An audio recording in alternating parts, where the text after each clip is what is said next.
Just when you think you've learnt everything, it turns out that you haven't.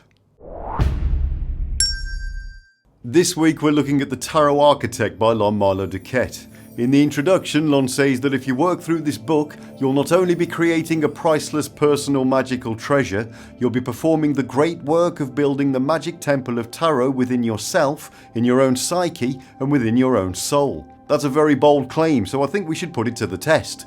Now, I'm a bit late to the party with this one, partly because it took a while longer for us to get the book in the UK, but also because I didn't just want to skim through it to make this review. I wanted to read it properly, and there's a lot of activities in here, so I wanted to do those too, because that's always a big selling point for me.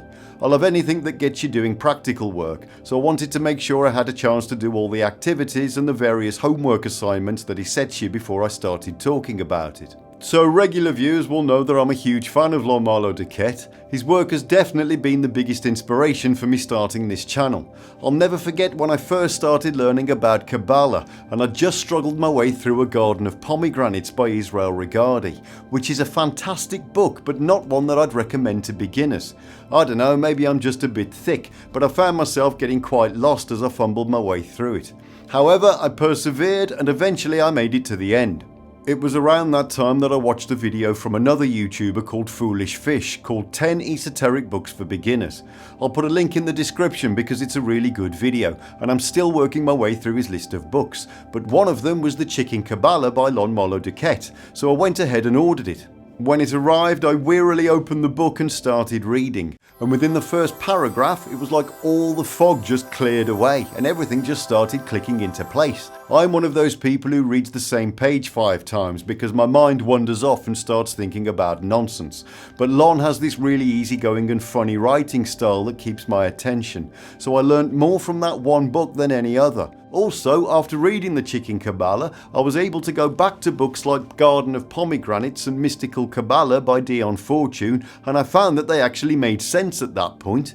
He uses things like fairy stories and really clever analogies to make difficult things seem obvious. However, with that said, I have read a lot of tarot books, including by Lon himself. Understanding Aleister Crowley's Thoth Tarot is an absolute banger, and I still refer to it all the time. You may be aware that I've also made a video about each of the 78 tarot cards, so that kind of begs the question, do I need to read another tarot book? Well, yes, apparently, because I've learnt so many new things from this one, and I genuinely feel like I'm more connected to the cards now. I know that probably sounds like hyperbole, but I'm being sincere. There's a myriad of books out there that will tell you what all the different cards mean and how to do spreads and whatnot, but this isn't like that. I think the main purpose is to get you thinking about the tarot in a way that you probably haven't before.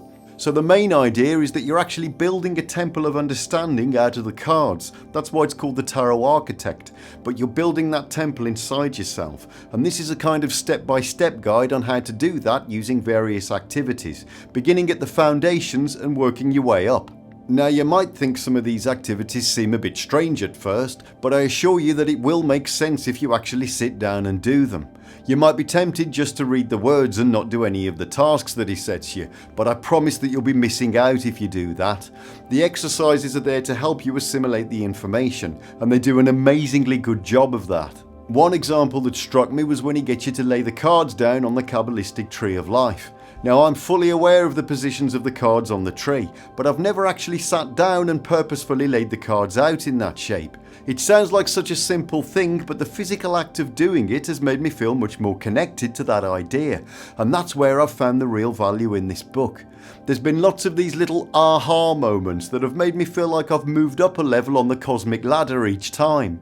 If you're a tarot reader who's never really studied things like the Tree of Life or the Hebrew letters but you're interested, then this is the perfect book to get you started, because it gives you just enough information without frying your brain. I know how frustrating it can be when you're really keen to learn about something, but you just find yourself wading through complex and impenetrable ideas. Well, this isn't like that at all. He tells you just what you need to know in order to build your temple of knowledge. At that point, the chances are that curiosity will get the better of you, and you'll start reading more books and getting even more knowledge. If that turns out to be the case, then I envy you, because I wish I'd had the foundation this book gives you when I started learning about this stuff.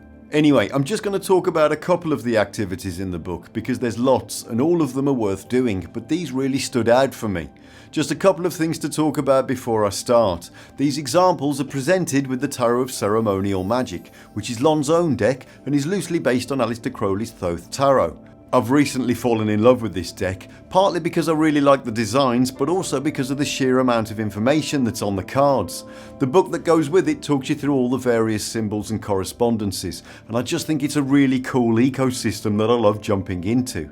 I couldn't get hold of it for a long time, but I'm happy to report that it's available again, so I'll put a link in the description. However, you're not limited to that, and you can use any standard tarot deck with 78 cards of 22 trumps and 4 suits. So if you're used to working with the Waite Smith or the Thoth Tarot, then these activities work fine with those decks. I did some with Lon's Tarot and I did some with the Waite Smith, and everything was hunky-dory. Another thing I want to point out is that some of these ideas were originally popularised by Paul Foster Case and the builders of the Advaita Mystery School.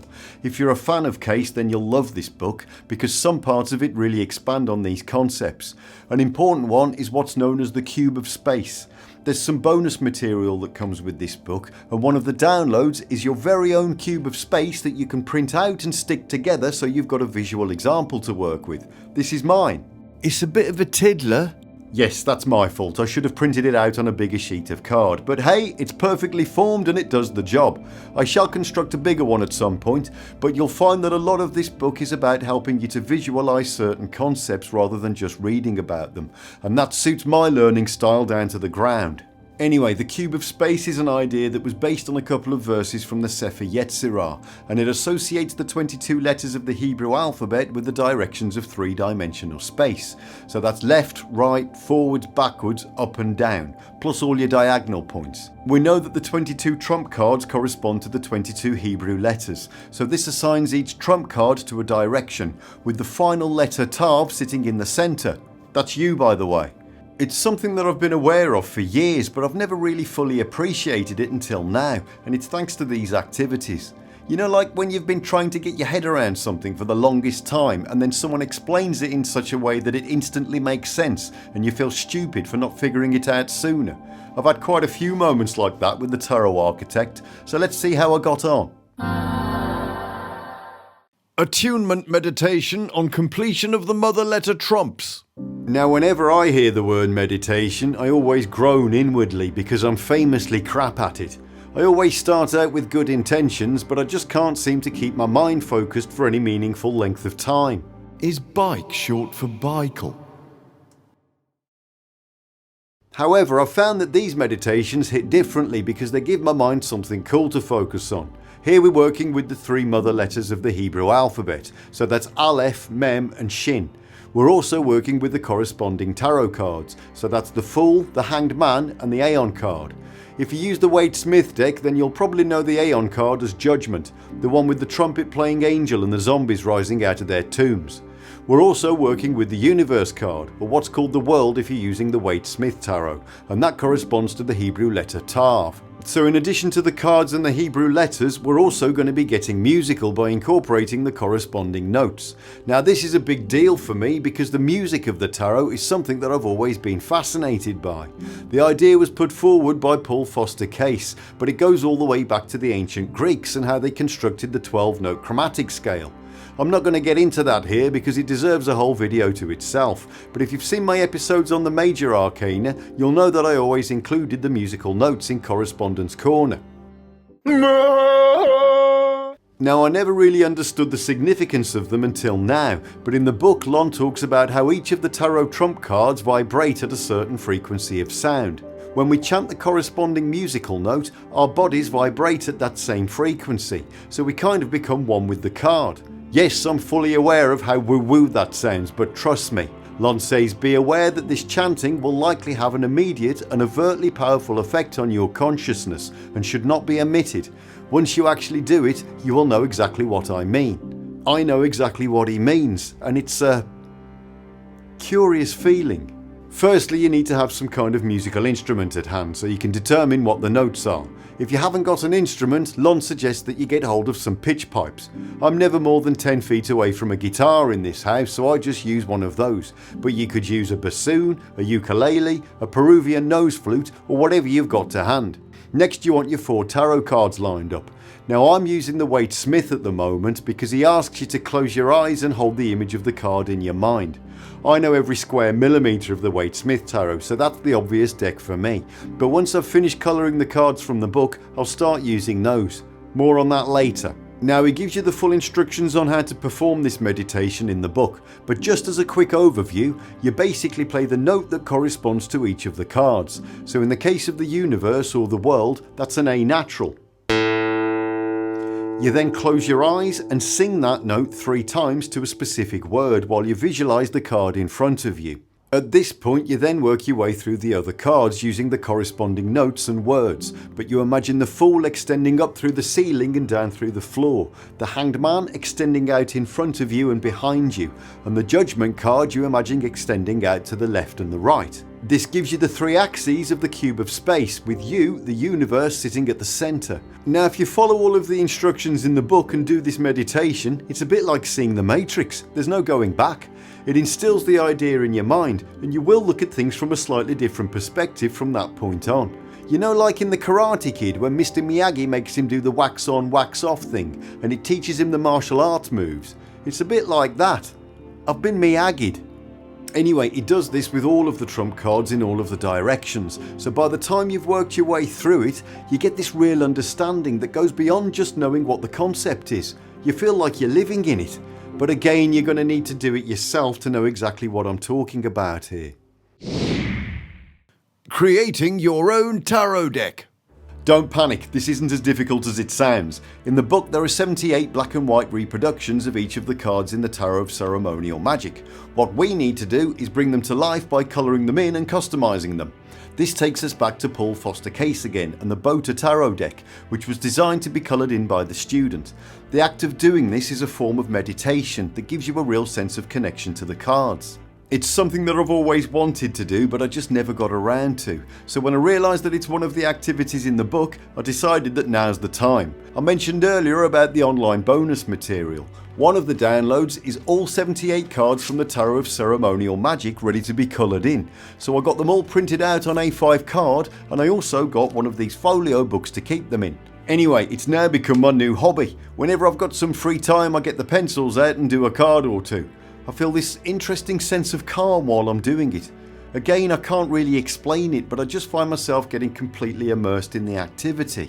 You know, I said earlier that I always struggle with meditation because my mind won't behave itself. Well, this seems to be the cure for that. It's like I'm not sure where the card ends and I begin. That probably sounds insane.